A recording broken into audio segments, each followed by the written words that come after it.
Dubbo. Thank you, Speaker. One of the true giants of Dubbo was remembered and celebrated last Friday when a massive crowd attended St Brigid's Catholic Church for the funeral of Michael Thomas Wilson, or Mick, as he was best known. Mick passed away suddenly on April 30 at the age of 77, leaving behind his beloved wife Penny, along with 7 children: Luke, Bernard, Odette, Gabrielle, Fleur, Dominic and Nicholas, along with 34 grandchildren.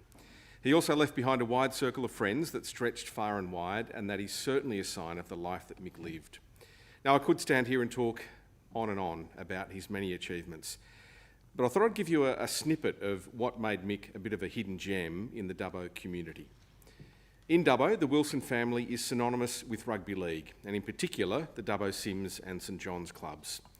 Mick was there when Sims won its first silverware in the juniors in 1960, and again when they went back-to-back in 1961.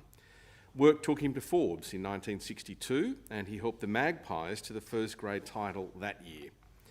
In 1966, he represented Western Division against a touring Great Britain side, and it was there that he caught the eye of Ken Carney, who had actually just signed up to coach the Cronulla Sharks in their inaugural season. After 2 years with the Sharks, he returned to Sims and helped the Fishies claim their first Group 11 title in first grade, beating Parks in the grand final.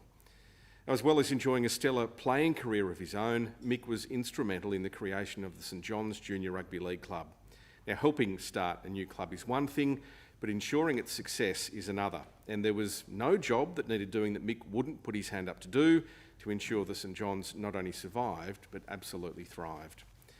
In the Sydney Morning Herald on the weekend, Peter FitzSimons wrote a nice tribute where he described Mick as the denizen of Dubbo and outlined that Australian sport and so much of our sense of community is truly built on heroes like Mick. In the Daily Telegraph, Phil Rothfield wrote that bush footy lost an absolute legend, and he outlined that Mick's 52 years of service to Country Rugby League resulted in him being a life member of the Country Rugby League, Sims and St John's. Wonderful and very fitting words, but Mick's contribution to rugby league and other sports that his children and his grandkids then found themselves involved in was just one part of the man. Mick was also a master of major projects and built a wonderful career within the public service through the Public Works Advisory.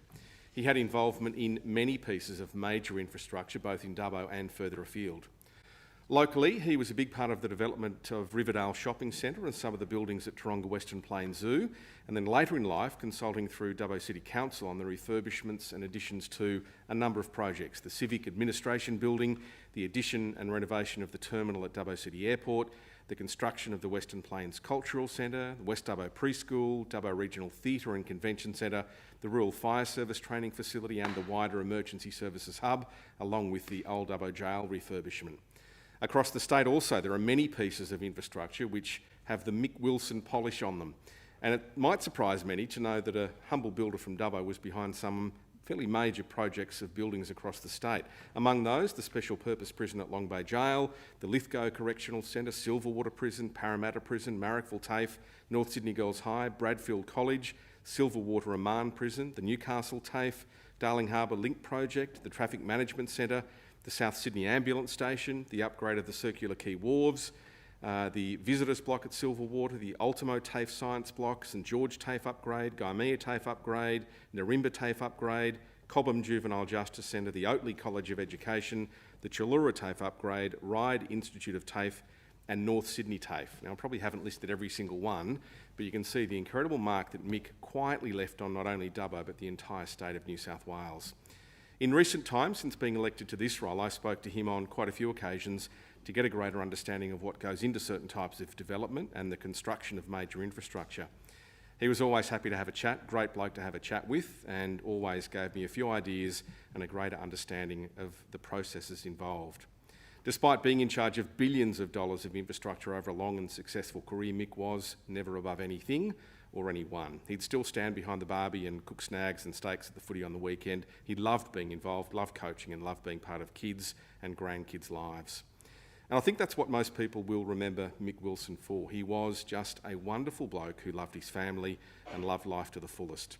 So to Penny and Luke and Bernard and Odette, Gabrielle, Fleur, Dominic and Nicholas, along with the wider family, I offer my thoughts and sincere condolences. And while the city of Dubbo was lucky to have Mick as one of its own, you were even luckier to have him as your husband, father and papa. Vale, Mick Wilson.